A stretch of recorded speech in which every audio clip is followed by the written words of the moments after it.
Assalamualaikum warahmatullahi wabarakatuh. Perkenalkan nama saya Muti Elvia F dengan NIM 2136109.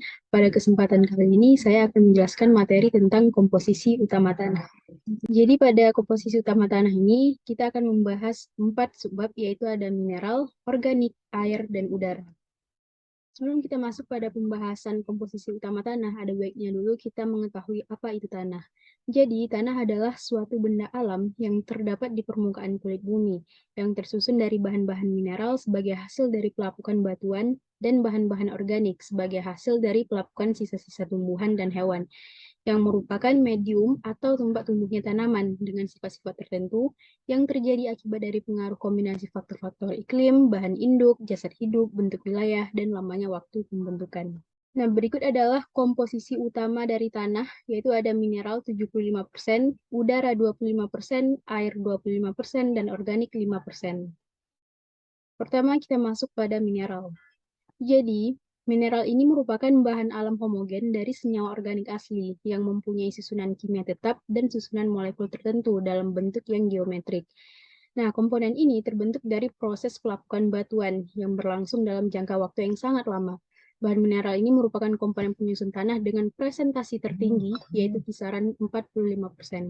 Mineral ini dapat diketahui jenisnya berdasarkan susunan, kristalisasi, bidang belahan, pecahan, sifat dalam, derajat keras, berat jenis, sikap tembus cahaya, kilap, warna, dan carat. Nah, secara umum itu ada 3 jenis batuan yang dapat melapuk atau dapat berubah menjadi tanah, yaitu ada batuan beku, batuan sedimen, dan batuan malihan. Yang kedua kita masuk pada bab organik.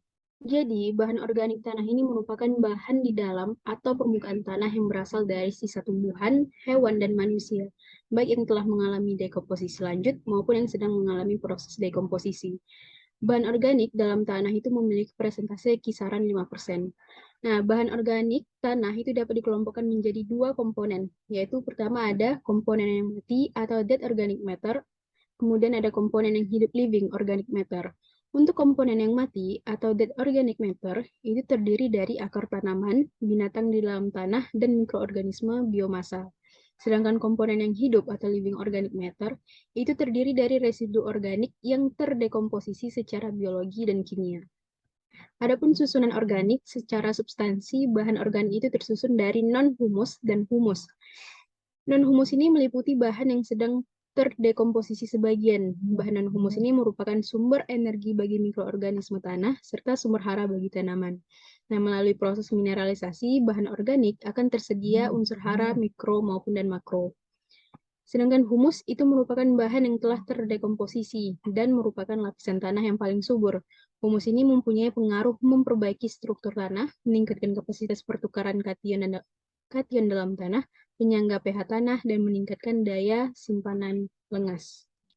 Kemudian yang ketiga ada air. Air itu merupakan komponen penyusun tanah dengan presentase kisaran 25%. Di dalam tanah terdapat air dan bahan-bahan terlarut seperti kation, anion, molekul, termasuk itu di dalamnya ada unsur-unsur hara. Nah, sumber utama air tanah ini adalah air hujan atau air irigasi yang ditahan oleh partikel tanah secara adhesi dan kohesi. Air juga dapat tertahan di dalam tanah karena adanya lapisan yang tidak dapat ditembus atau lapisan kedap air pada lapisan bawah, oleh karena drainase tanah yang buruk. Nah, air pada lapisan bawah itu dapat menjadi air tanah karena adanya gaya kapiler.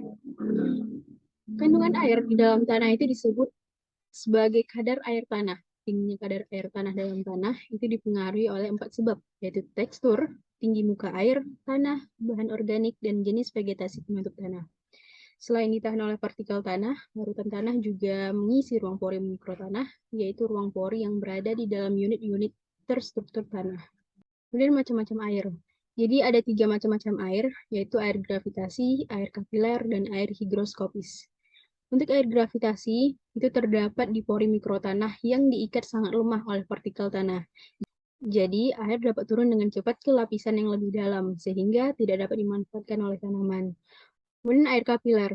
Ini terdapat di pori mikrotanah yang melapisi butiran tanah. Air ini diikat dengan longgar oleh partikel tanah, jadi dapat dilepaskan oleh perakaran, sehingga dapat diserap oleh akar. Kemudian air higroskopis. yaitu air yang menempati posisi sangat dekat dengan partikel tanah. Air ini diikat dengan sangat kuat hingga akar tidak mampu memutus ikatan tersebut sehingga dapat diserap oleh akar. Yang terakhir ada udara. Jadi, bahan udara ini menempati ruang pori makro, yaitu ruang yang ada di antara unit-unit struktur tanah. Bahan udara dalam tanah itu memiliki presentasi kisaran 25%. Bahan gas dalam tanah selain berasal dari difusi gas atmosfer, juga berasal dari aktivitas akar maupun organisme tanah. Adapun gas utama penyusup tanah yaitu CO2 atau karbon dioksida itu sekitar 0,1 sampai 20%. Oksigen kurang dari 21% dan nitrogen itu kurang lebih ada 79%. Untuk faktor yang mempengaruhi komposisi udara tanah adalah iklim, sifat tanaman, dan sifat tanah seperti tekstur, struktur, serta tinggi permukaan air tanah. 6. Pertukaran udara. Jadi, pertukaran udara tanah dan udara atmosfer itu dapat terjadi karena adanya gerakan udara, yaitu ada 3 faktor yang mempengaruhi pembaruan udara dalam tanah.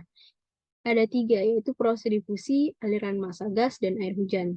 Untuk proses difusi, itu merupakan proses penyerapan yang berlangsung akibat dari adanya perbedaan tegangan antara tanaman dan perbedaan konsentrasi hara dalam tanah dengan syarat terdapat pore yang cukup.